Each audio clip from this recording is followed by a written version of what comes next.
wait till then at least. Yep. Yeah. It's on the internet. Something like mid-November too. Was that I just asked? Yeah. Can I say something? You have, where I go, so. We'll see. We'll see. I still have to hear about the ABA. I know. Yeah. Yes. Right. Out there. We don't have that. I know. That you would recall. Cause I, Yeah, because after I say. we get the show going. Tell me when you're ready. It's gonna be like 30 degrees, brother. Yeah, at 80. Yeah. I'll put it in my bag. Don't lose it. I. Commissioner Johnson. That was just for him. Accept the board agenda, right? After we accept the board agenda. Leave the board agenda now. Yeah, we have. Tell me when you're ready, ready? Yeah.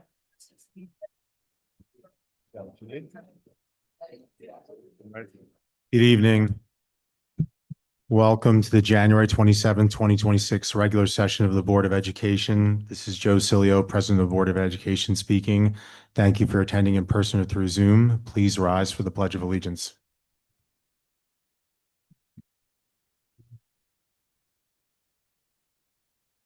Under God, indivisible, with liberty and justice for all. Due notice of today's meeting has been preserved to each member of the Board of Education requirements of law. Tina, will you please take attendance? Present. Present. Present. Present. Present. Present. Meaning McLaughlin is suspended for using the persecution development. Present. Dr. Alex Goldman. Present. The attorney and field commissioner of the Board of Education. Present. Present. At this time, I have a motion that the Board of Education accepts the agenda for January 27th, 2026 regular session as presented. All in favor? Aye. This time, Dr. Sin, I'll hand it over to talk about a key person in the community leaving us. Yes, so this is a wonderful meeting because it's filled with our students. So thank you all for being here. But I want to first start off by, we have Commissioner Jackson here. He'll be retiring after almost 45 years of service. And we just wanted to honor him this evening. This is my 8th year here in Garden City.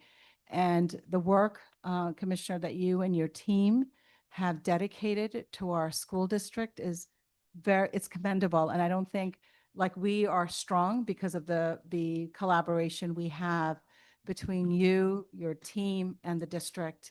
And, you know, over the years, we continue to strengthen our safety of our children in our school district. And I know for you, that is central to the work that you do here in the district. And we can't thank you enough for all your support throughout the year. And we do have who will be replacing you, the acting commissioner, Niesel, here as well.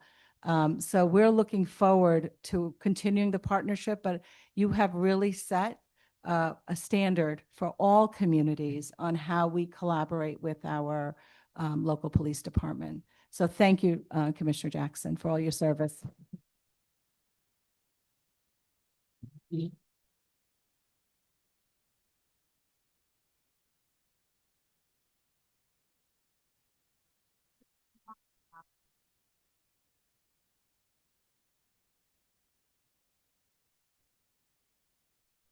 How are you?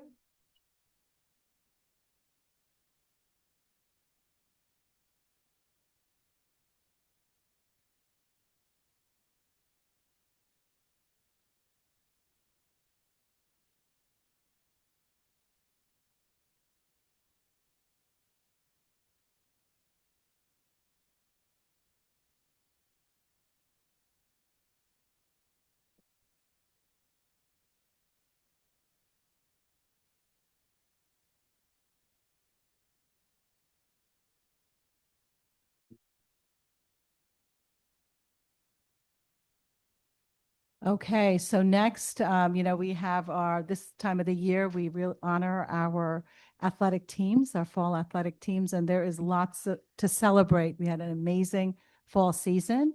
So we have Mr. Ramirez here, who I'd like to introduce Mr. Ramirez to introduce our teams and coaches that we want to honor this evening.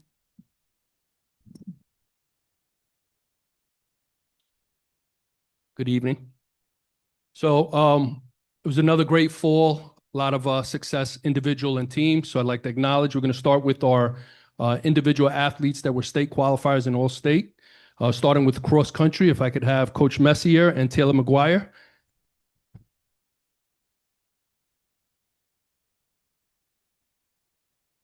So Taylor not only qualified for state, she was third amongst all at the state qualifier meet, which is within classes, AAA, AA. She then went up to the state championship and finished 47th in the state.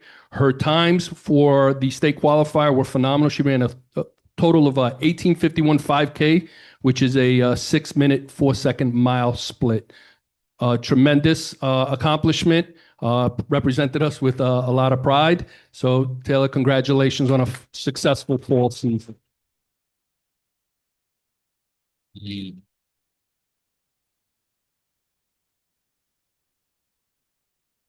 Yeah, this is very nice.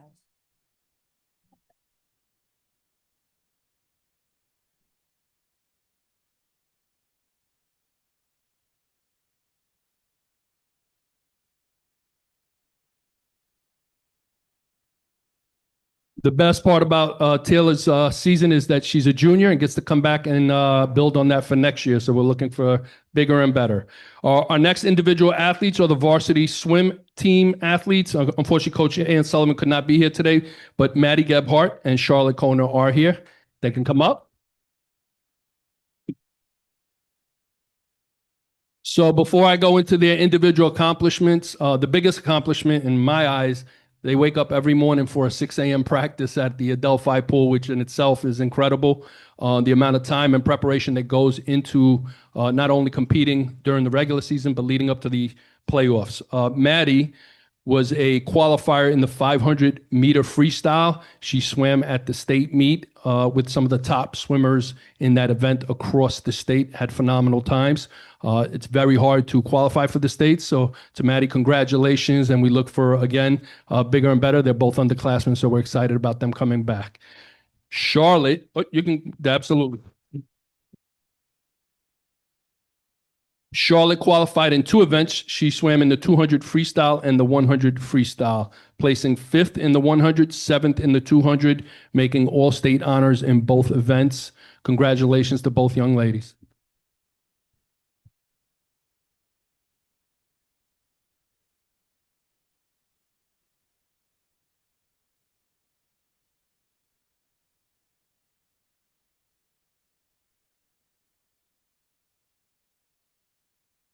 Congratulations.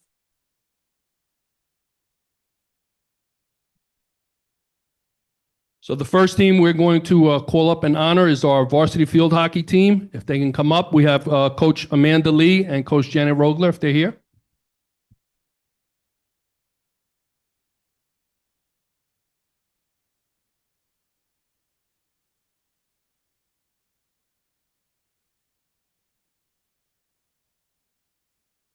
So this team had a tremendous fall season, finished with a record of 16-1, won the Nassau County Class B championship for the 13th consecutive year, defeating Manhasset 1-0.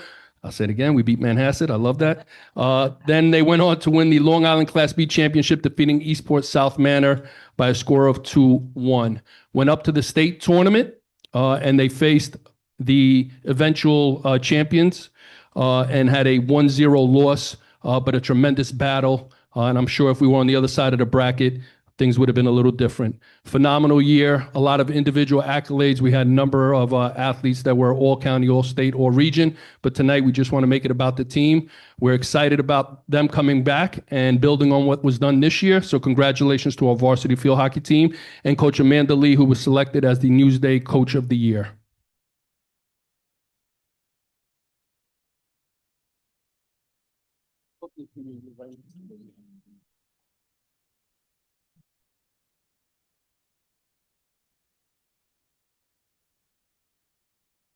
For those that are wondering, Coach Lee's right here. It took me 5 minutes to find out where she was.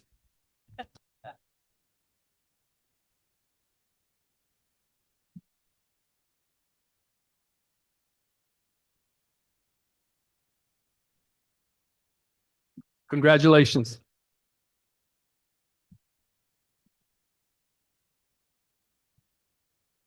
Our next team was just honored in the gym, so they get to do a repeat of ceremonies. Our girls varsity volleyball team.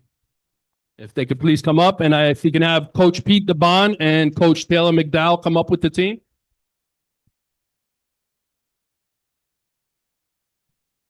So the varsity volleyball team had a one-in-a-lifetime season, setting new standards for Garden City. The team went 23-1 on the year. They were Nassau County Class AA champions, which was the first time for Garden City in 20 years, and only the second time a team here has done that. So that's a tremendous accomplishment. Congratulations. They did not stop there. They went on to win the Long Island Class AA champions, beating Smithtown West in a phenomenal game out in Suffolk in hostile territory. That was the first time a Garden City team has won a Long Island championship in girls volleyball.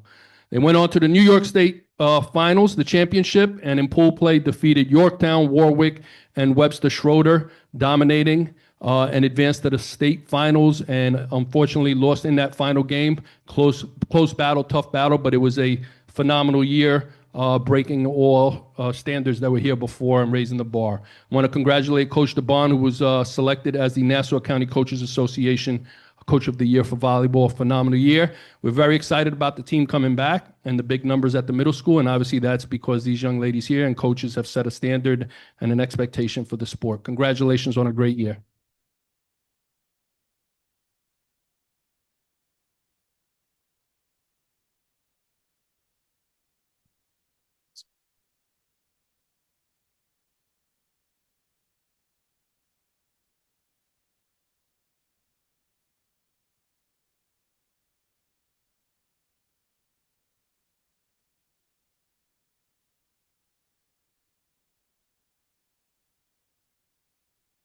Congratulations, girls.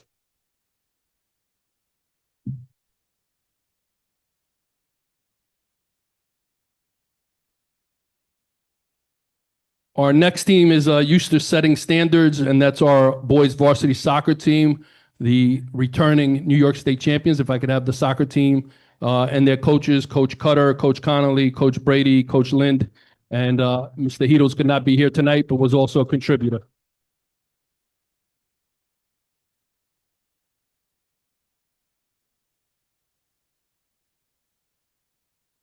So it's tough to come back a year after winning a state championship, the first in school history, and trying to, again, raise the bar and do things that have never been done.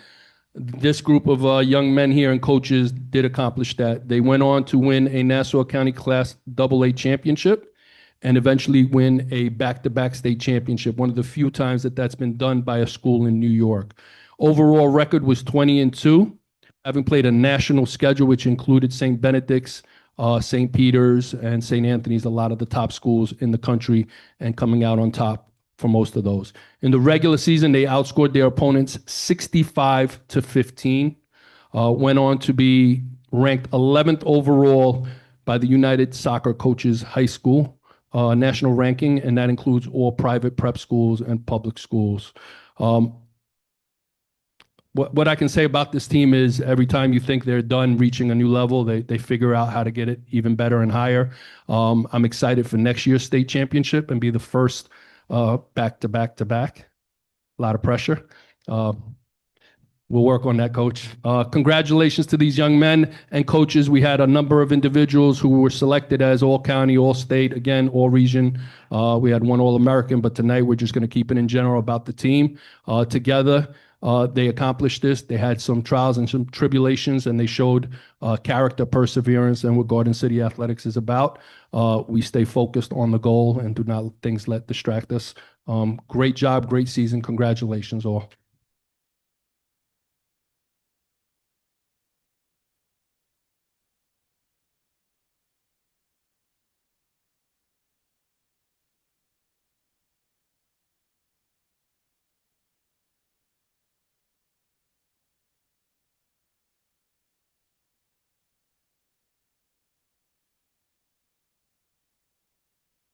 Congratulations, Grace.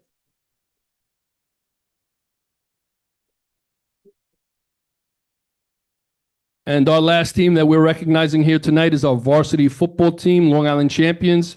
If those players and coaches would come up, we have Coach Ettinger, Coach Fennell, Coach Triputian, Coach Bolson, Coach Jacobina, Coach McCoskey, and Coach DeFelice.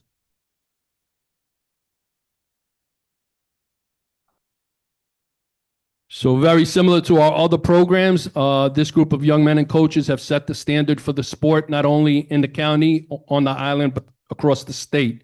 What most people hope their programs would look like, perform, and be like. The standard is definitely high. They won their 10th consecutive Nassau County titles. So just to put it in perspective, any 17-year-olds here were 7 years when the last time Garden City did not win a championship. So that in itself is incredible. Their 5th consecutive Long Island championship broke the New York State record for consecutive wins, which is currently at 66. That is also the longest current record, winning consecutive record for the nation right now. They did so in exciting fashion. Again, another team that faced adversity, injuries, when everyone was doubting what they could do in the Long Island Championship. Somehow they came together, figured it out as a team. A lot of credit goes to the players and as well as the coaches for the preparation leading up to that. Phenomenal year. We hope that they continue for those that are going on to college with football and success. And for those coming back, we're looking for number 11 and number 6, no pressure. Just keep adding to those standards. I want to congratulate Coach Ettinger, who was also selected as Newsday Coach of the Year and was also selected by the New York Giants as the high school Coach of the Year for New York. So congratulations, phenomenal year. Keep it going.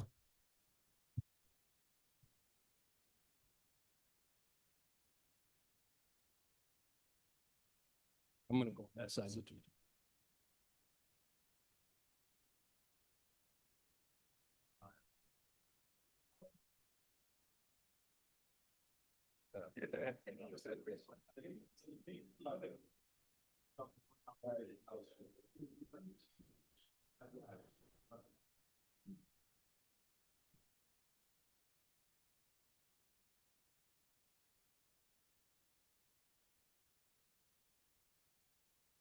Congratulations.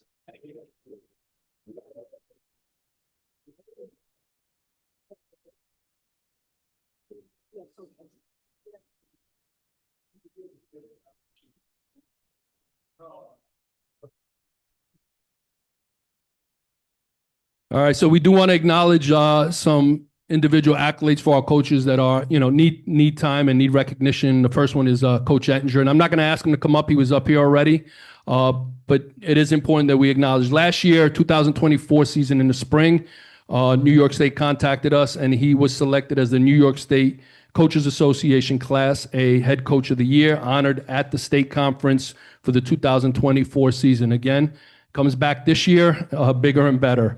This year, he was selected by the New York Giants for the Lou Rotino High School Coach of the Year, was selected by the Giants and Gatorade as the Coach of the Year for his leadership, program excellence, and success on the field.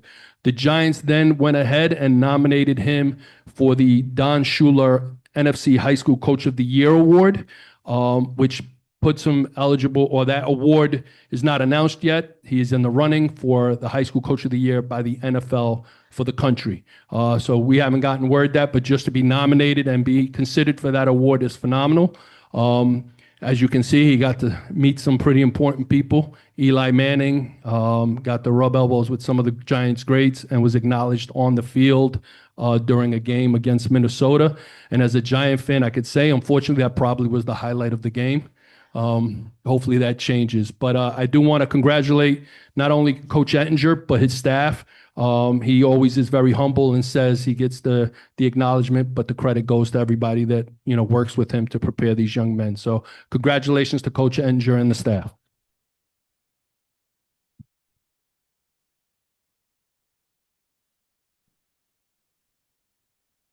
So the next person we'd like to acknowledge or coach is Coach Mike Heedles. Unfortunately, he could not be here. Hopefully, he's listening on the live stream.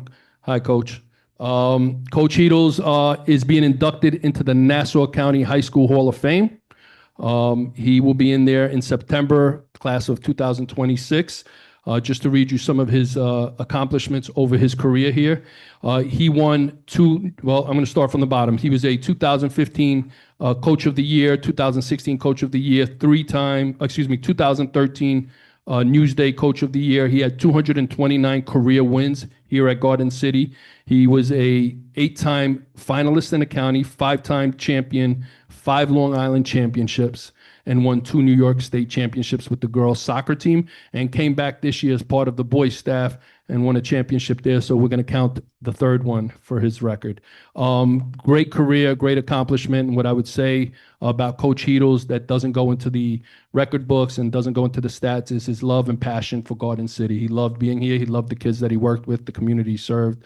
And he always, was passionate about what he was doing with our athletes in terms of soccer and character. So, Coach Heedles, congratulations, well-deserved honor. We look forward to being at the induction in September. Nassau County Sports Hall of Fame, Mr. Mike Heedles.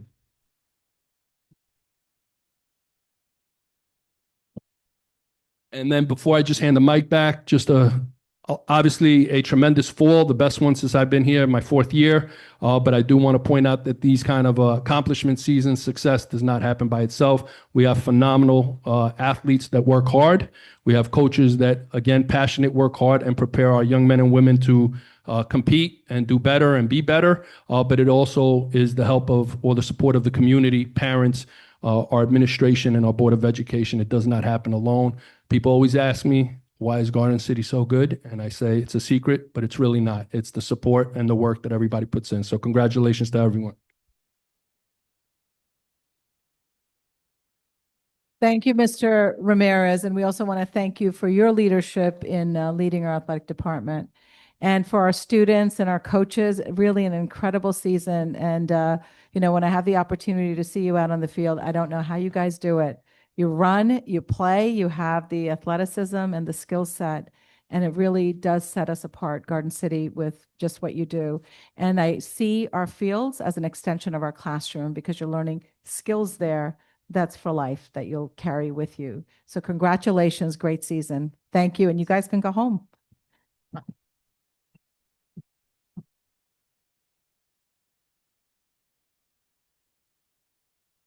Exciting stuff up here. Yeah, did you? What's the meeting? Right, sorry. Not what we're doing. Student report, yeah. Have fun. So, yeah, we're good. Yeah, I'm going to have you go next. Whatever you need. You know. You wanna? I'm going to have Kayla. Good. Yeah, we'll go to the student report. Yeah, go ahead, Kayla. Kayla. Okay. I'll be brief today. A long meeting. So I'll start at the high school. So we had a great snow day. I'm sure everybody loved that. I wanted to point out that the band is leaving for Disney Thursday morning. I've heard them practicing so much and they're really excited about that. And we also have Battle of the Classes coming up, which is just a few bake sales. And then we have like a pep rally type thing, which everyone always looks forward to. We also had a therapy dog come on Friday, which was really awesome. And there was like a line of people in the library just waiting to pet the dog. It was adorable. At the middle school, they had a lot of concerts. So did we, but a lot of them took place here and they went phenomenal. I actually went to a few of them and they honestly sound so good. Winter 2 just started. So the middle school split into 4 different athletics seasons, and that's up and running. They had clubs like activities like Drone Club, which is so awesome, and Speech and Debate, and they're really doing critical thinking and preparing for coming up to the high school. And then they also had the incoming 6th grade orientation, which so many kids came to that, and they really got to learn a lot about what life's gonna be like changing classes and experiences at the middle school. Elementary and primary schools, Stewart School has continued with its Steps to Success program, and they're learning about respect. And they also did a lot of New Year's resolutions and looking back at what they loved about the past year. They also participated with the primary schools in the Pledge of Kindness, where they were recognizing all actions of kindness from grades K to 5. And then as well, they were learning all new things about addition and subtraction math stories. They were learning about forces, which I mean, I feel like I just learned about forces, so that's really awesome. And the classes, the primary schools also took field trips to the Garden City Library and the Cradle of Aviation Museum. That's it for me. Thank you, Kayla, and really thank you for giving us such nice updates at every single board meeting. You really capture K-12 very nicely, so thank you. All right, so next, we want to give the board and the community an update on our bond project. So we have Mr. Jack Klein here from Triton, and we also have Mr. Foley, our Director of Facilities, and they will go over, the projects that we've engaged in, give you an update up to now and what to expect for the next several months.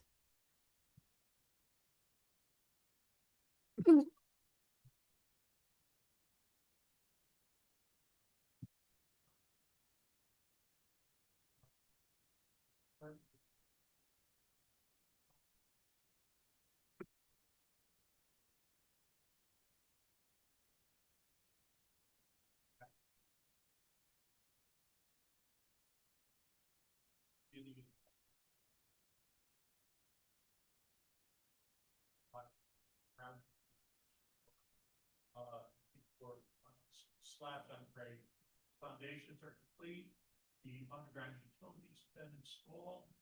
We're ready to pour the first floor, so we're gonna do a little change around in the way we're gonna approach this. What we're gonna do, start structural steel first.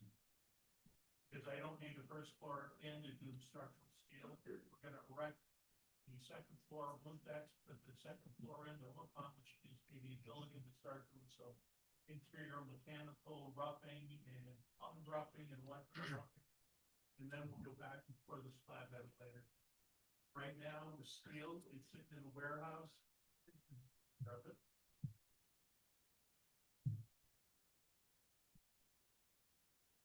Here we go. I got all the steel sitting in the warehouse. Now it's made. Now waiting for availability of the crane to come here to do the erection, and I got that around now that it is right now to make sure it's safe for the guys to work French steel. So the original schedule had us installing the steel in February. So believe it or not, with the changes that we're making, we're still on time. We're doing a little turnaround just to alleviate the stuff that we couldn't get done, and we still expect the project to be done by sometime around the summer starts. There should be some stage complete working on punch list and the new addition. Classrooms, the cafeteria air conditioning, the gym air conditioning, and the new art room are full on schedule. Work doesn't start sometime around May. We'll go through the summer, and we expect to have this done before we start. So the bad one, I don't want to say bad, but right now, fields are all done. Sod is installed. We put a new sprinkler system in. So irrigation system, because the old system did not cover the fields the way it should cover. Didn't have enough irrigation to the most bed. So the new irrigation system installed. And it's installed sometime before Thanksgiving. Sod has been installed. The turf is done. What we're waiting for right now, which is waiting for the sod will be mesh together and to get some root system in it so it's safe to play on. So in order to do that, unfortunately, I need more weather. So when we think it's going to be ready, right now, based on what we believe is with weather conditions and the way they are, we feel that it should be done sometime around 15. So, everything else, the air conditioning systems for all the schools is complete. The parking lot is complete. Park garage is complete. So we're all working on final paperwork for all that stuff now to close up this contract. And that's what we have. So any questions? Question. What is the like? I don't know. I really don't know. So I think it's there's roughly 10 years. Yeah. Depends upon the use of it. Yeah. We use the heck of out of our fields, but we maintain it. We to the 2-year grooming and the maintenance of them. So if we're able to keep the main field for 10 years, So that's probably the lifespan of the turf field, especially at the high school with the, so. Thank you. Anyone else? Thank you. Thank you. Appreciate it. Thank you. Good. How about I have- So, just so everybody knows, the construction manager works in close coordination with us, with the district. We have our weekly meetings, we have status reports, and not only do we have the reports, but I also meet with Jack probably at least 2 or 3 other times during the week. So we do have a good feel. Construction manager's not running the project in the bulk. You know, we do have heads up advance builders if there's a problem, similar to what you just said about the sod. It may or may not affect baseball, but we know it at least early enough, so we have to redirect. And the same thing with the finish work too. So it's been a good relationship so far. Hopefully it continues for the rest. Thank you. Thank you. Thanks for Okay. Appreciate it. Thank you, Robert.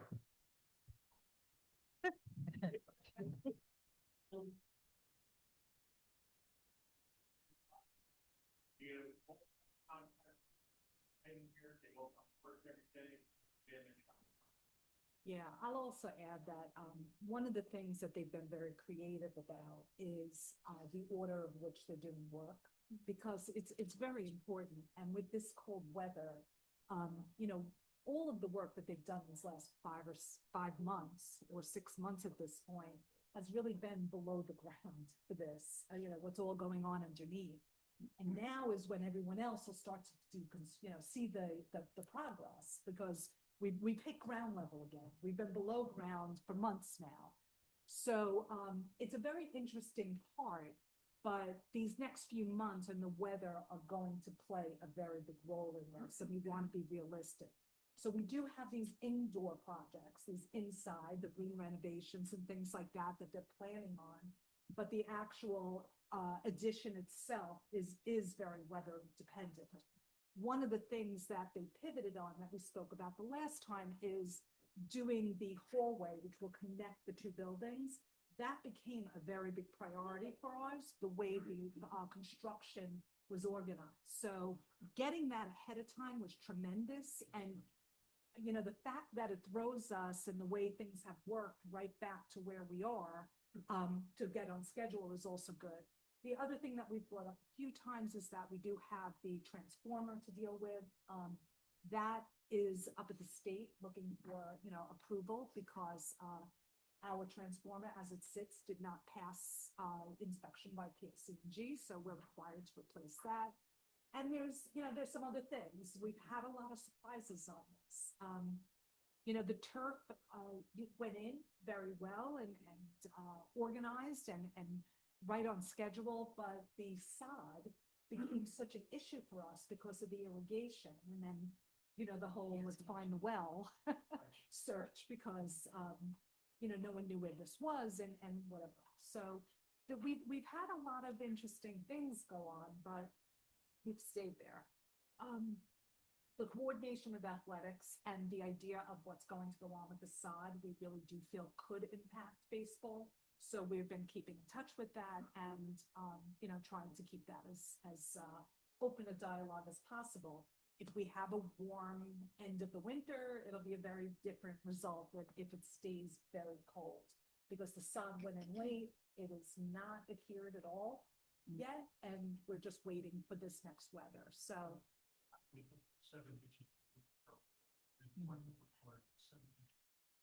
Branch going down, state lines. And that's kind of a manufacturing. but they like to have 2 growing seasons, and we're not getting, Yeah. you know, and it's really, we had one of the coldest Decembers, you know, these, where it's normally 45 degrees, you know, we had a good chance. It was well below freezing for, you know, months now. So, like they said, so we've had some, you know, challenges, but overall, the construction's been going well. We've talked about these surprises that have come up, the transformer, the irrigation, some of the other things that have gone on, but, you know, the bill that they found for the ground, you know, we've had a few of these, but they really have rode through them. Yeah. The nice thing, we have one piece of him steel it's made, I'm just waiting for it to get ready to, have all your HVAC, their house is on the ground. The electrical equipment is here, it's sitting on the ground. So I have all major Yeah, pieces, but the and that's exterior wall. very, very important. For those of you that were here, we had a project that was delayed 52 weeks. Do you remember when we couldn't get the HVAC equipment when we were doing the middle school? So the fact that we have all the equipment and the switch gears and all of that is tremendous. All the big stuff is here. Yeah. So it's thinking where it's miles all ready to go. I have minor little, I have some light fixtures that plan here. Some ceiling system, the exterior wall, the curtain wall, we have, it's being made now. The doors, you're gonna love it. So we had to send them back where they're coming, because I had no place to put them in the corner. I gotta keep them active, maybe till 1:10. I think we had such a good head start with all of our projects. And I think the best thing we did was create that, the hallway, because that really kept us on target. If the weather was cooperating, I think we would be, would continue the work. But right now, with the way the weather is, it's hard to move the work. Yeah, it was.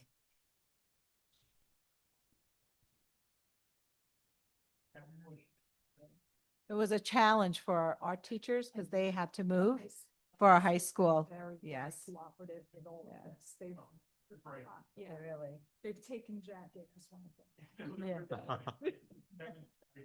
He is. Like when I usually Wednesday do today, Kevin, I'm gonna make a whole bunch of noise today, just want you to know, I'm gonna be making a lot of noise today. Kevin, why? But we'll have the full presentation. Jack has 45 pages, probably half of them pictures, which is nice to see. We'll put that on the website. Yeah. Well, Goes on the post it, website. and it really shows the whole breadth of all the projects. We've just reported on all the other smaller ones already. That's when I'm gonna update the mark. Oh, it's done, yeah. So I have a question. So the turf field, you said it was gonna be mid-April coming online? Is that because of this? No, this, no. No, the sod, the field sod. Itself. It's a sod. It's just the outfield of the baseball. Team's gonna be able to practice on it, The multi-purpose field Mhm. is done. and then they'll be on There's that in the. There's not much grass left really. It's only the outfield of baseball, but the infield is turf. So Underneath the synthetic turf. Oh, it needs to grow. Yeah.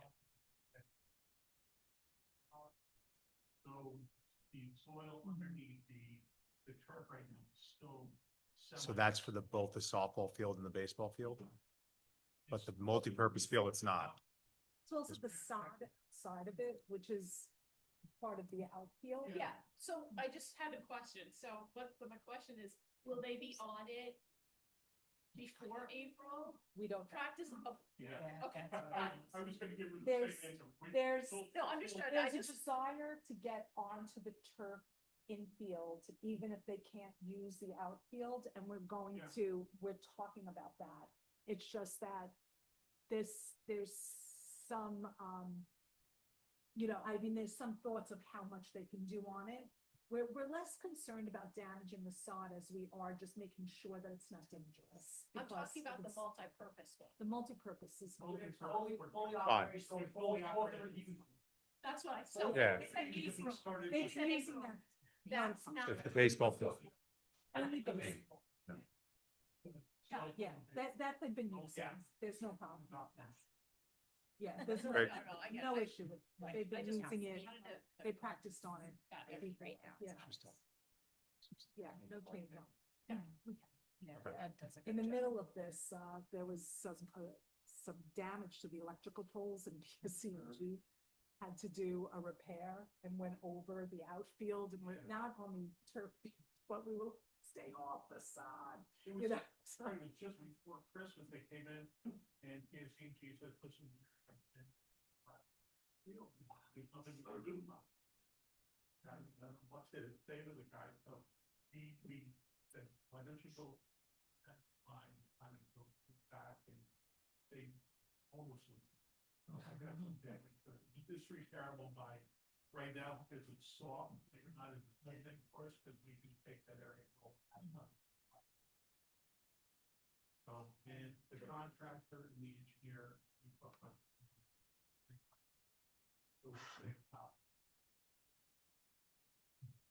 Safely. Yep. Thank you. Appreciate it. Thank you. Thank you. Thank you, John. Thank you, Robert. Okay. Okay. Back to you. Yeah, and the next item we have, we have Lauren Kaufman here, our Director of Literacy. We had a meeting with the literacy team review. What was it, last week or the week before? January 13th. January 13th. So Lauren's going to give us an update. Good evening. Tonight, I'm happy to share a brief update on the work of the Literacy Review Team, where we are in the process, and what comes next. Over the past several months, our teachers and administrators have engaged in a thorough review of the literacy resources. At the December 9th meeting, committee members explored physical copies of each resource and then continued reviewing both print and digital materials through January 13th. During that time, they generated questions that were shared with vendors in advance. On January 13th, each focus group met directly with the vendors, and we followed up with additional virtual meetings with each vendor the week of January 20th to ensure that all questions were addressed. To ensure a well-rounded review, the Literacy Review Team worked in 3 focus groups: curriculum, MTSS and assessments, and professional learning and communication. Each group reviewed every resource through a specific lens to understand both instructional impact and implementation. Through this rotation process, the committee reviewed 5 literacy resources, allowing for direct comparison and consistent evaluation across all resources. After each vendor presentation, committee members completed detailed rubrics. These rubrics were designed to capture feedback aligned to each focus group's lens and were collected through Google Forms. This allowed us to analyze the data clearly and identify strong patterns across the feedback. The pilot resources were selected based on multiple data points: rubric feedback from teachers and administrators, ongoing shared notes, vendor information, and follow-up conversations. The consistency of feedback across focus groups gave us strong and clear direction for next steps. As a result, we will pilot 3 literacy resources: Benchmark Advance, Amplify CKLA, and MyView Literacy. The pilot will take place in 3 windows and will include both general education and ICT classrooms. Literacy units were intentionally selected to align with current instruction so learning is not disrupted. Each pilot window includes a launch meeting with professional learning, an implementation period, and structured teacher feedback. For kindergarten through grade 2, the pilots will occur sequentially in pilots 1 and 2. Grades 3 through 5 will pilot during the final pilot window, so instruction is not disrupted ahead of state assessments. At every step, the guiding question has been how well these resources support strong instruction and student learning across classrooms. This work has required thoughtful planning and collaboration, and we are excited to move into this piloting phase. We will continue to keep the board and community informed as the process moves forward. Thank you so much. Thank you.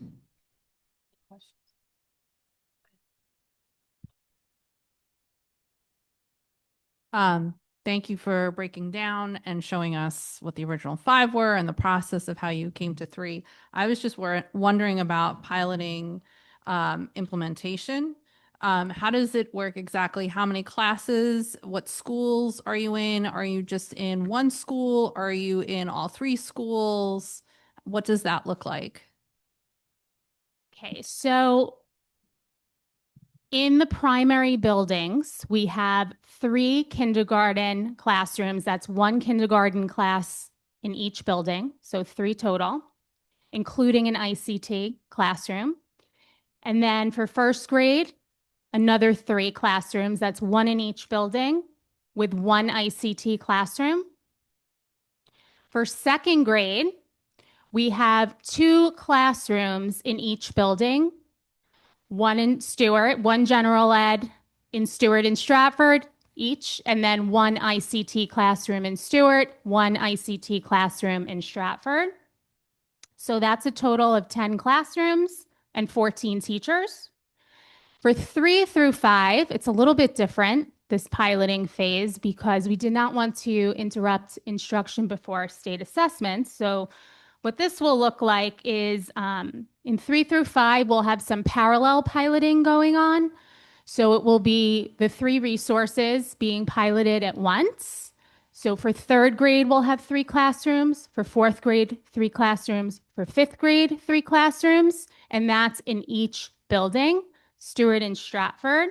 So that's 18 classrooms altogether with ICT classrooms on each grade level and 24 teachers. Pilot like one full unit? Is that how it works? Yes, so I am working with the vendors to carefully look at their resources to align with what unit of study we would be teaching at that time, so there are no gaps in learning and instruction. The units of study, are we picking ones that were, I guess, underperforming, or said another way, like how do we pilot to make sure we're not, I guess, replacing the program with something that we're already strong in? So we're kind of maybe capturing the weaker spots. Nobody likes saying that, but So what we're doing, so for example, in kindergarten and first grade, they're going to be approaching for the February pilot, their informational unit of study. So we replaced that primary resource, which is Benchmark Advance, with that. It's actually very science-based and aligns with our science units as well. So we're replacing that informational unit with another informational unit. What's important to us is that we don't have students going to the next grade level missing any standards or concepts that would have been taught otherwise. What did the teachers and administrators like about those 3 that helped those 3 make the cut? Mhm. What was the standouts for them? Well, the first thing is that they all provide a very comprehensive approach. And when we look through the 3 lenses, strong, solid, tier 1 instruction was first and foremost, so that we have strong instruction for all students that are rooted in the New York State Learning Standards, that are grounded in evidence-based reading practices, and that are giving every student what they need and deserve. When it comes to literacy, a lot of resources involved and a lot of different approaches to build background knowledge. The materials, high quality instructional materials.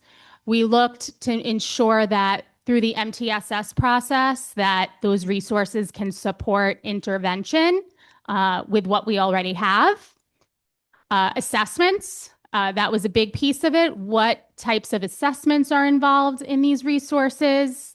Are they comprehensive enough to ensure that we're hitting all of the big 6 skills and competencies that we need to address?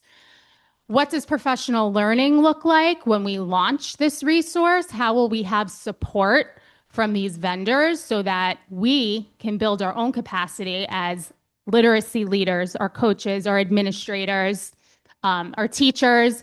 And then another big component was what types of resources do they have for home to school communication?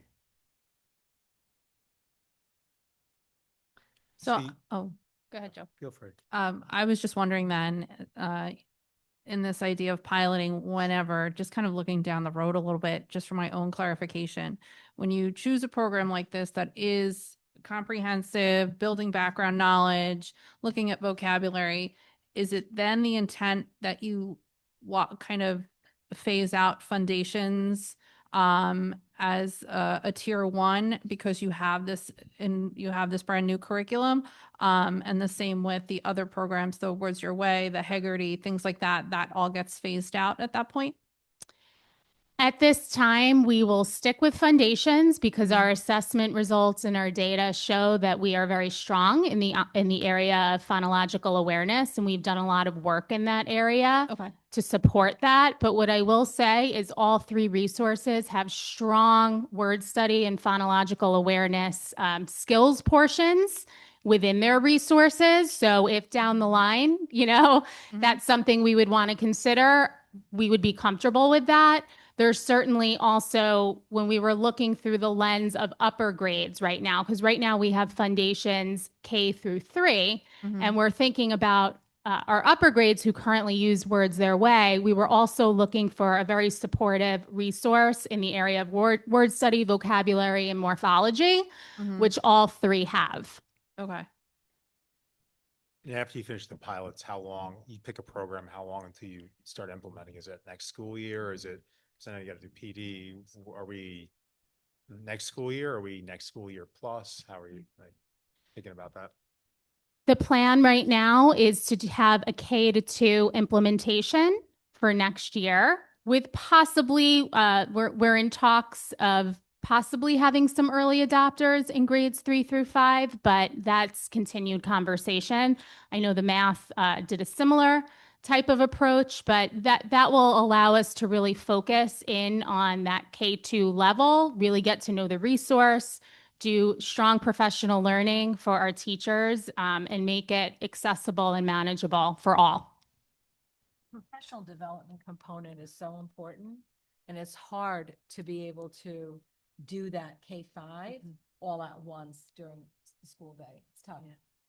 So K-2 it's manageable and we do it the right way. Yeah. So I have another question, and it's okay if you can't answer it. I have children who, one completely missed foundations, one who was in kindergarten when foundations was on its second year. And I always feel bad for the older one because he just missed that component, right? So obviously we have these phonics programs, we have foundations, we have Heggerty, we have Words Their Way. But if your child, if you're sitting at home listening and you're like, my child's in 3rd grade, they're gonna miss this new curriculum or what have you, right? We have, from the layman over here, a concern then if you're a parent, my kid's not getting this new curriculum, they're not gonna make it in time, right? So how do you speak to parents who might have that concern, no matter what curriculum is chosen? How do we ensure parents that these skills are being taught, that the literacy review, we have our lessons from it, we know what's supposed to come next, and even if your child isn't receiving this specific curriculum, we are addressing the needs and the wants that the literacy review revealed to us? I know that's a loaded question. No, I thank you for asking it because I have something similar with my oldest son who's in high school right now. So this is kind of a layered answer. Sure. And there's not one right answer to it. But what I will say is we look closely at all students, their classwork, their assessments, what they're doing in the classroom. We're always looking at student work and our data, and we're always thinking about ways to close those gaps. So for example, I recently worked with a group of middle school teachers looking at student writing, where we noticed that there were some multisyllabic words and suffix endings and some prefixes, in other types of phonics principles, where I was there to support that work. I provided some professional learning for those teachers, and then we were able to address those student gaps on a case-by-case basis, or if it's a little small group. So I think I know we'll continue to meet the need. I think the student work and the student learning and our outcomes will constantly drive what we're doing next, and then equipping the teachers with the right resources and skills they need to help move every learner forward. Okay, thank you. I just want to add to that. I think, and also to speak to a question that was brought up before, which is what is everyone liking about the different resources, and how are you timing the pilot to address some areas of growth? When you look at the data that we are looking at constantly, like Lauren said, there isn't one single program that will address, there's no such thing. There's no silver bullet. If there was, everybody would have bought it already and everything would be fine everywhere. That doesn't exist. What we have been looking for is what's best for us for now, right this minute. And so in tandem with the data analysis that we always do, and also leading out of the CASDA review, we know that we have strong phonics and phonological awareness, right? Especially with our kids coming up. And so what we're looking at is which of these resources provides really strong bridging into comprehension. We also look at knowing that building background knowledge is so important to building reading strength, reading skills. Some of the resources are already aligned with the scope and sequence in science and social studies. And so that's another piece of the puzzle, because that makes things so much easier when you're trying to build the content knowledge. If it's already built in and the sequencing of it is already the way that you need it to be, that works in our advantage. In terms of what will we do for the students who are in 4th grade right now, or 5th grade or 6th grade, we've constantly been looking at where are those skills gaps and identifying them. We have a meeting tomorrow, actually, just to review some of the skills, some of the areas where we see some skills gaps with some of our upper elementary grades. And what are we shifting around in the scope and sequence to make sure that we catch them up? What can we maybe shrink a little bit? What do we need to do to make sure that, and in this instance, it's about vowel teams, to make sure that our kiddos are really where they need to be with their understanding of and ability to use those structures. So all of those things, are at play in the background. However, that being said, you can't roll something out. You have the choice of either going wide or deep. And in a situation like this, you need to go deep. And so you can't do K-5 all at once, because the rest of the system would suffer. We just wouldn't be able to do it well.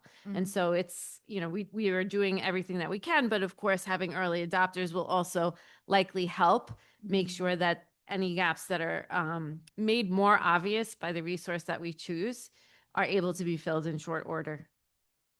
Okay, thank you. Want me to finish my report? Yeah, finish. Okay. Thank you, Lauren. It's good. Thank you for all that information. Thank you, Alice.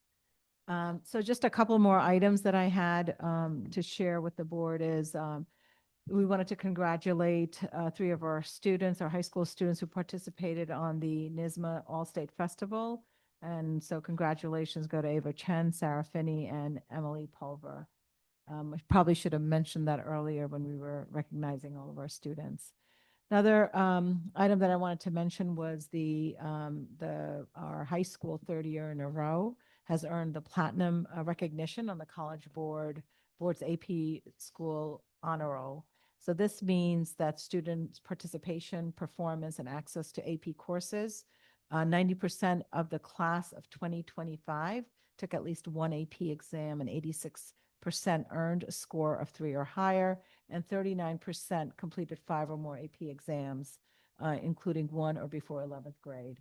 Really shows the rigor and with what our students participate in, and really speaks to our staff as well in these courses. I also wanted to mention kindergarten registration that began last week. We really, we want to encourage our families to contact, definitely check our website, but also contact their home school to make sure that their child has been registered. And we're looking forward to welcoming our kindergartners. And I think I mentioned earlier, we had the CPSC transition meeting today. We had a good participation at that meeting, a virtual meeting, to really help our special education parents understand that about the transition to kindergarten. We also have the UPK lottery that Dr. Bowman is leading. And that one, we just opened it up this week, and we already have, how many people have registered so far? 161. That's pretty good, very quickly. 58. We had a few families call and say, I chose the wrong order. Yeah, so they had to read. It was me making sure that it worked. Yeah. So, but that's actually excellent because that's more than our number of students enrolled. So really you can see that our UPK program is really benefiting our community. Both kindergarten registration and the UPK lottery, it is on our website right on the front page, so parents can access that information, okay? And then some items on the agenda. We have the continuing education program for the spring 2026. That's on the agenda with some wonderful program offerings. We also have donations on the agenda, and we want to thank the Garden City Friends of Music for tuba cases for our middle school band. We always want to thank our, all the different parent groups for their generosity. We also have a Board of Education policy on the agenda tonight, and it is more of a adjustment to one portion of the essential partners policy to make sure that, because we had two people that left, Ms. O'Done, and so we wanted to make sure that the names were correct for the DASSA coordinators on the, so that's there, and we're going to adopt it tonight. We also have on the agenda, we have a total of 14 retirements. And so we will be honoring our teachers and everyone who's retiring in June. So you'll see that, and I'm sure there'll be a few more before the end of the school year. But on the agenda, we also have Mr. Capua's retirement, that she'll be retiring at the end of the year. And just wanted to thank Mr. Capua. I know you'll be here the next couple of months, but I do want to I think you've been here, 13 years? 13 years. And, just the work that you have, what you do on a daily basis, particularly around the budget and the district being in a sound fiscal position that we're in. That's a lot of wonderful work that you've done. And, you'll be definitely missed in the district for sure. And on the agenda, you'll see for tonight for Mr. Capia's position, we're going to be engaging a consultant to assist us with the search. So that's also on the agenda. And again, we'll be honoring Dana also in June. And some important dates that we have is the high school open house for 8th graders on January 30th. And that's here at the high school at 4. We have the Stewart 5th grade musical this week, then Stratford's next week, and then followed by our first budget discussion that's on February 25th. Thank you. I guess I can give a quick update on the audit committee, which Dana, you will be, I think Kasum was being modest. I'm sure there'll be time for this, but has been instrumental in overseeing the district's finances for a long period of time. We continue to score really, really well with our auditors. There's never any issues. It's kind of boring to go to, which I guess most audit committees are probably boring anyway, but it's a good boring. And so appreciate it's a good boring. I appreciate, all the hard work. I think, having worked with you now for almost 4 years, working through the bond project, there's a lot of work and a lot of people that Dana supervises that I think generally goes unnoticed because she gives a treasurer's report and it's kind of boring, but it is. But the budget is a real challenge every year, and every year you seem to find a way to make it work and work in a way that really kind of focuses on students. And so I speak for myself. I'm sure I speak from other members of the board and prior members of the board, our appreciation. And so I know you're not leaving us yet, but congratulations. It was good in my side. I know. And the AAA bond rating. So, that's great news. And then just one note from the audit committee. As I said, everything went well in our recent audit committee meeting, but we've decided every couple of years, I think it's 5 years or so, plus or minus, we try to dive into one topic specifically that hasn't been reviewed in more detail. And we'll be focusing on special education as the next kind of deep dive part of our audit. So nothing to do other than this is part of the process of every, 5 years, looking at parts of the business where parts of the operations are in a business that we should focus and just have the auditors do a deeper dive. So appreciate that. It's the financial side. Yes. And then I think Kristen, your legislative update.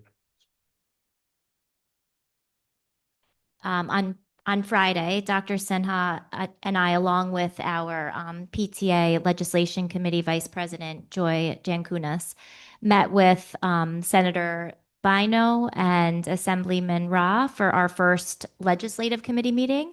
So we just met to discuss several priority issues for our district. The first and most pressing issue facing us as a district right now is our New York State's zero emission bus mandate. So with some recent legislative changes, including waivers, they've been helpful, but there's some significant concerns. Currently, we're required to transition to an entirely electric bus fleet by 2037. So we discussed advocating for adjusting this 100% requirement to allow more flexibility, or instead setting realistic minimum targets with state funding support so school districts are not forced to take money away from other essential needs. Our district has conducted a feasibility study and will share its findings with the public. These findings include the projected cost of the mandate for the district, including the expense of the buses, as well as the infrastructure required to charge them. Since Garden City School District manages its own fleet of buses, it's particularly significant for a district like ours, and we will be sure to keep the public informed so that we can advocate as a community for our schools. The second legislative matter we discussed was the need to modernize our civil service system. The way in which the system is functioning right now, it's difficult to hire and retain good people that do really important work for our district. So Assemblyman Ra plans to coordinate a meeting with Dr. Sinha and some of the other Nassau County superintendents, business officials, and civil service representatives to further address these challenges, with Senator Bynone also planning to attend.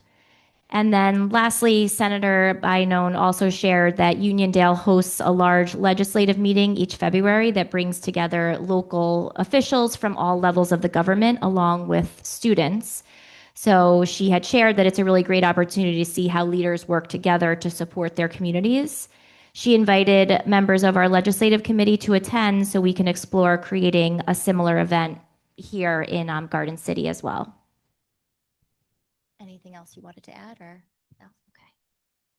The only thing I would say on the buses, I know I've talked about it before, but it's something that just, it's really impracticable. It's infeasible. It's unfeasible to execute what they're asking us to do. So, it's a legislative, Kristen was more articulate, but it just doesn't make economic sense. And we'd have to redo our garages, our buses. They're more expensive. It's just, the buses don't run on charges long enough to take our kids to and from school. So to the extent you feel inspired, let your legislators know about the issues that it would cause for you and the district by kind of implementing these rules. And one thing we've talked about, I'll say bluntly, if we have to spend all the money on buses, we can't spend it on education and teachers and the things we do in the schools. And so I view that as a loss for the district. So we should, to the extent you feel inspired, strongly push back on it. And now I'm going to hand it to Dana to do the treasury report. Or you have one more comment? We did do a feasibility study with, for the zero emission buses. And we just recently, Dana and I met with them and we reviewed that. We will be inviting them to the board, one of our board meetings, so they can give you an update and also our community. Yeah, and then once we have that information and that data, we can also, share that with the community so that we can talk about next steps and how we can advocate and speak up for what a challenge this will be for us as a district. Just an update. Kristen and I were able to attend NYSBA's conference. It was last week on pathways and partnerships for schools, and it was very inspiring.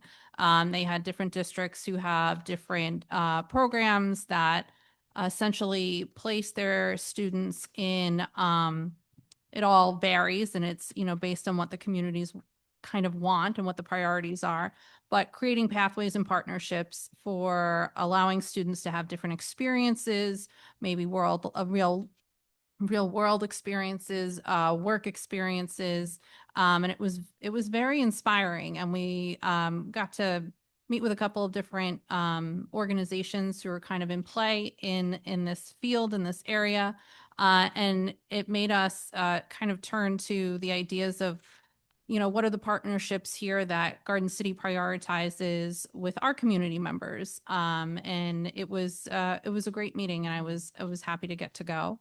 And then I was able to attend a joint POA meeting just to give a Board of Education update, trying to just spread the good word of the board. So we field questions. It was a well-attended meeting.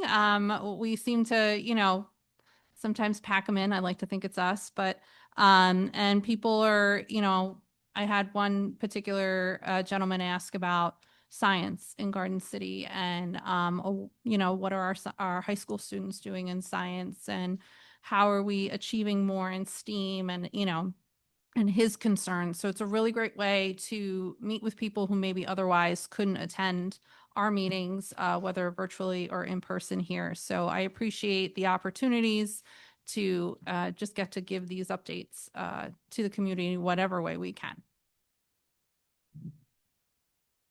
Dana, I skipped over your treasurer's report, so back to you for a second. This is the treasurer's report for November 2025. We had a cash balance at the beginning of the month of 54,779,531. During November, we had receipts totaling 41,932,489.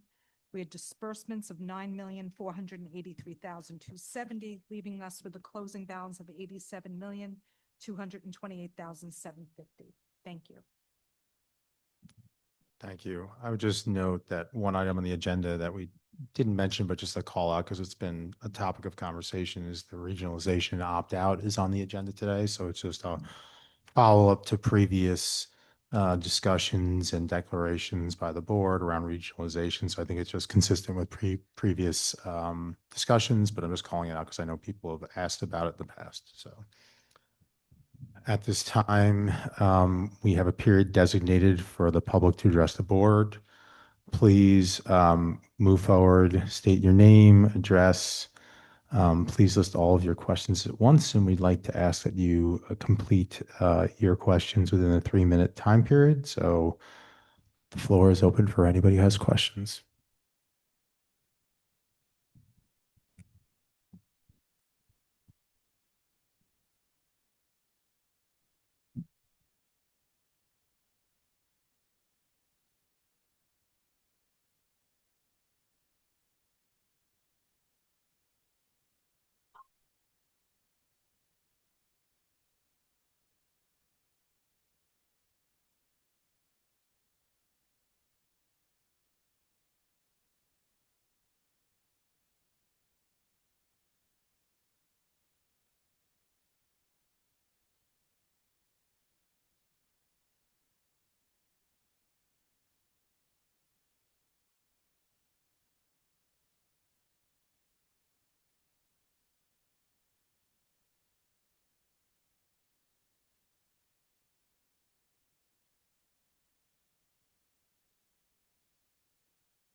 What was the last one?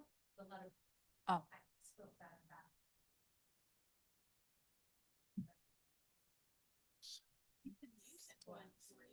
Yeah. I was emailed, so we haven't reply about that then. I think you guys had said that, first of all, I do, thankfully you acknowledge that I did ask about this many times. I asked about it in our school and to administration, meetings, yes, whatever I could do. You guys had said that it was cost of implementing. I went back and you listened to the meeting. I myself spoke. We told you that there was a caveat of accepting the fund. We asked for it to be implemented last year.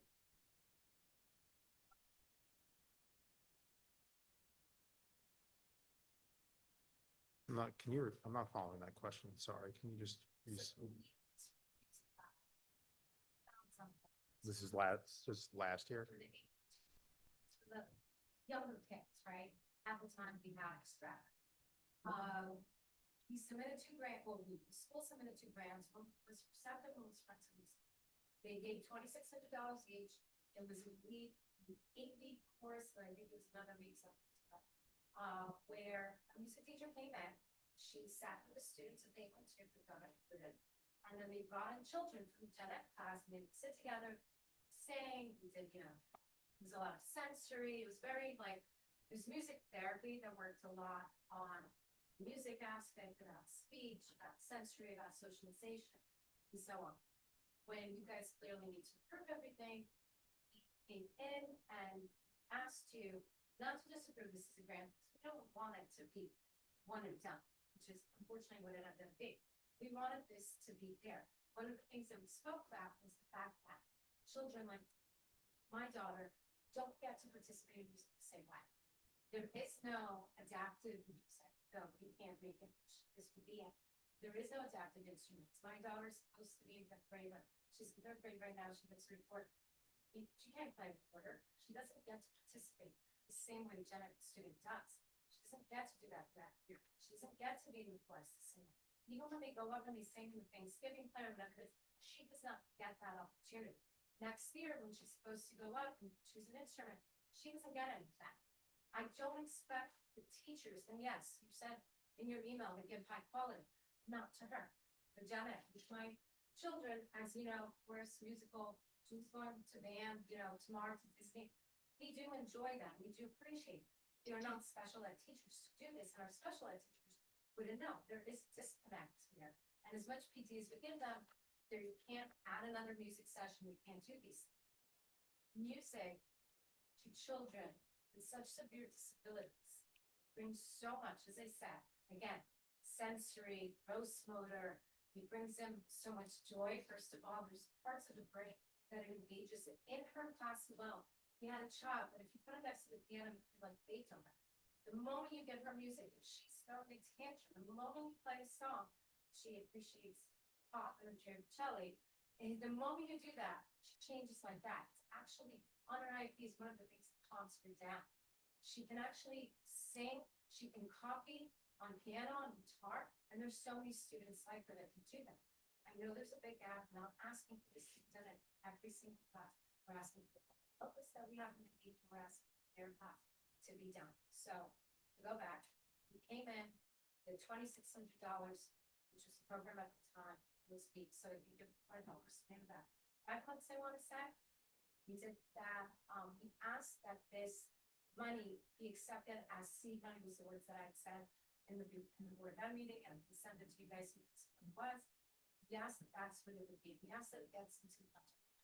Afterwards, the only reason that we found out that it was not coming back is when, I think, in June, we found somebody that was actually cheaper and that did it a little bit nicer. They actually worked a little bit more sensory. And then we found out, oh, we're not bringing this back. So we could have had it for 18 months. So to bring in like today, $63 million for, you know, for everything that we have, but not to allow 2 classes, $1,800 for them to have music where they cannot participate in the rest of the year. It's not okay. And it should have been done for us. And we can look at it to bring it in. And if we need to fundraise at the same, we're going to put it in this year.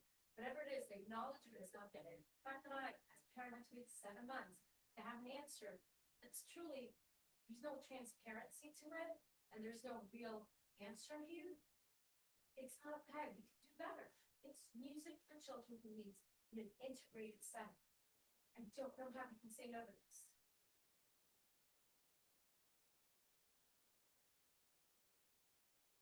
I think, you know, what I had shared earlier, we'll be discussing it for, during the budget time for next year. I mean, is It I wasn't mean, is there, just so I understand completely the request, you're asking for 2 classrooms Is it full-time? Was it like, I don't know the extent of the program. I don't. Budget at the moment, that's when you have, I think we were looking at a 10-week program that's $8 180 sessions. Is that just in the 812 though? Sorry, I just want to, is that just in the 812 class? I know you mentioned other things as well. They probably was fitting as an 812 because 12 in our district from Q to 5 are usually a little bit more academic. So it's probably not necessary for them an 812, especially once you alternatively assessed.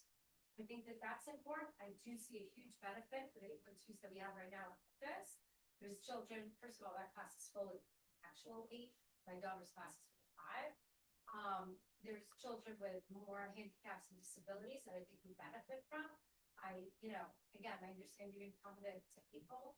I just want to say, I'm so disappointed that it took 7 months to get this answer. We don't even have an answer. I understand you look into it as a budget. We've done so many crazy things.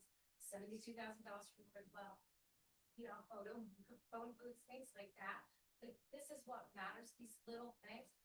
Apparently has problems every single day. I can't even, I didn't go to Disney, I'm supposed to be there right now because I'm here. That's how crazy it is.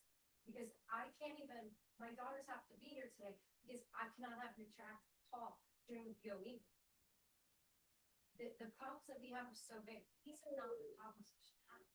Music class for children with needs who are not speakers should not be a problem. This is the transparency stuff that we do to families. Then I think number 2 was regarding the class that was in the 2nd grade level. That was supposed to be in the 3rd grade level. That was moved during the summer, and we asked why that was happening and why not have it back. I mean, right now it's a moot point, but I still think I'm deserve an answer because again, I've asked about it about 15 times. So to explain, sorry. I just don't remember. Yeah, I don't remember. So it's at Stratford, that 812 class does their extended school year, their summer program at Stratford. The class was moved during the summer to the 3rd grade level, which is upstairs. It was moved there to give the children time to transition and, being a new class, fantastic idea. We were there, visited the first time. It was great classroom, everything was okay. We came the 2nd time to visit. All of a sudden the class went back downstairs. What's happening?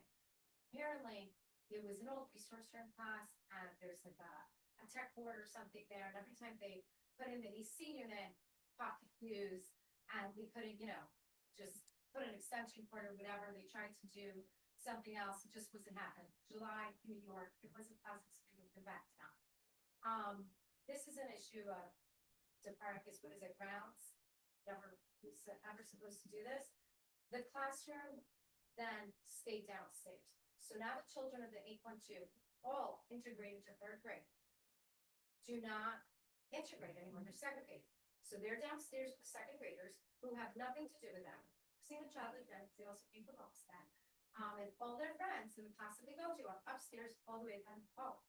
So they have to go about 5-6 times. They don't want to go to about 5 to 6 times a day into the classroom there. They have to go up and down the stairs 5 to 6 times. So, and again, it's not the issue of going up the stairs, more classes and more of their peers there, but they are separate from the rest of them. I know this happened with my son at Stewart, where they couldn't fit all the kids in one. So what they did rather than put one class, they took 4 of them and put them together. So they still have friends. And if this was a gen ed situation, again, we would have done this, but in special ed, we didn't do this. So they're walking down the hallway, they're missing their friends. My daughter was in 2nd grade for 2 years in a row. That was the best part, where she walked down and children from all classes would come to her and wait to say hi to her that time. Now she doesn't get that. Just because we can't fix electricity.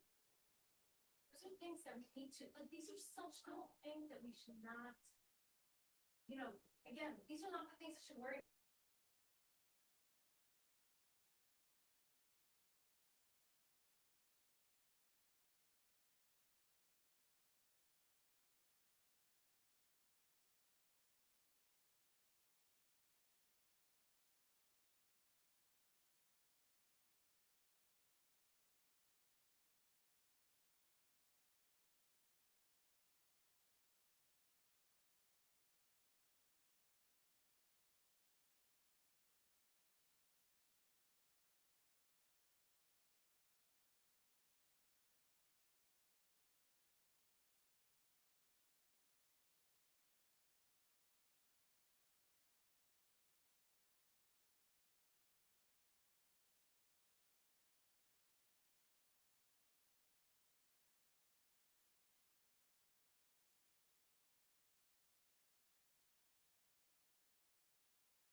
for it to be implemented with so much, we're asking for the opportunity for a child who speaks like this throughout the day, not to cut the communication off during the time that they are here. It's not fair to her, it stunts her growth, and it actually stunts our growth. So she comes back and she cannot use it the same way.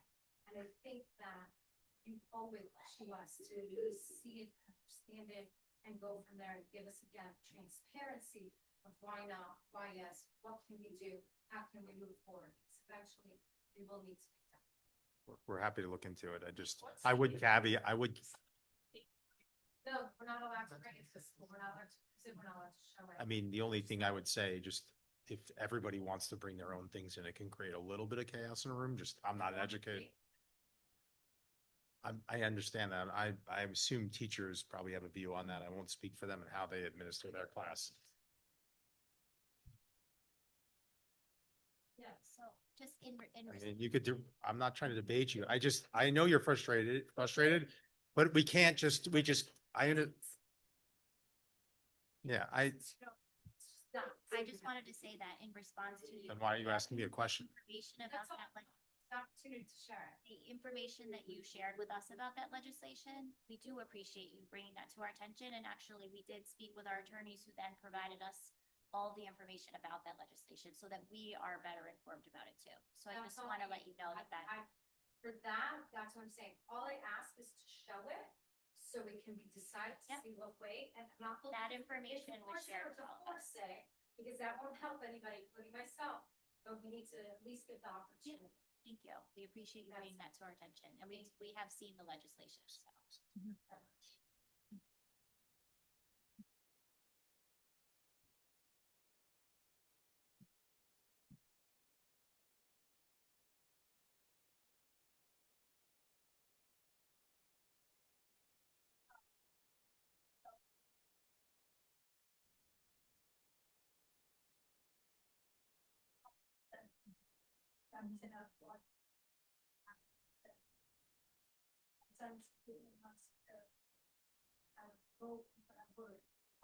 And this is a life changing.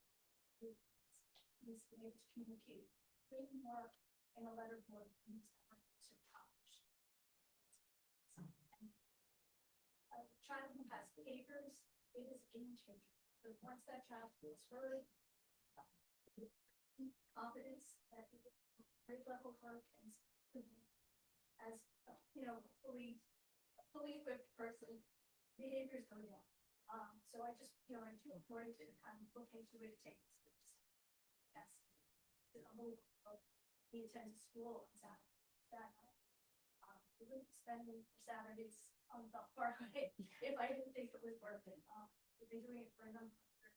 And, their school is so big, it's first thing it's breaking ground.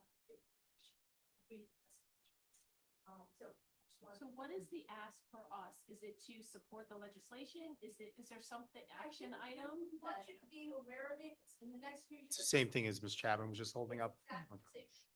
She gave us lots to do. Did you have videos? I sent think you did. Yeah, Can you resend them? yeah. There was some controversy, I doubt it's helpful. I just wanted, what is Yeah, the she- ask for us? Just to consider, I think maybe to consider it in advance of the legislation potentially going through in the next 12 months. Even in advance of that, I think, right? I just want to make sure. Something we can. that's part of it, like, It would be a CFC, they would, I think what Ms. Chapman, Ms. Dickey is saying is for us to know as much as we can about this This would be legislation. part of that's it. offers- Okay. Yeah. Okay. because- Okay. something that will be a child. It would be a Appreciate form of assistive technology. It's a Yeah, form of it's assistive technology. instead of tech, yeah. And right. Give them more access to all versus. Using a computer or something, yeah. Okay. something that we can actually implement without legislation? Or are we just all waiting for the legislation?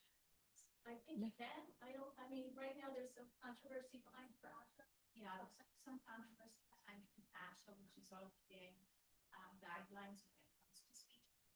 And our speech therapist actually knows how to follow. So we're already, I don't I think you spoke to Barbara and Barbara Nelson. You did it. No, it's Barbara Nelson and Lori, of which you made it and showed the video. I showed Lori the video. And I spoke to her, I then emailed you. I'm sorry to interrupt. I'm just gonna jump in here. I'm really sorry. I didn't mean to start this.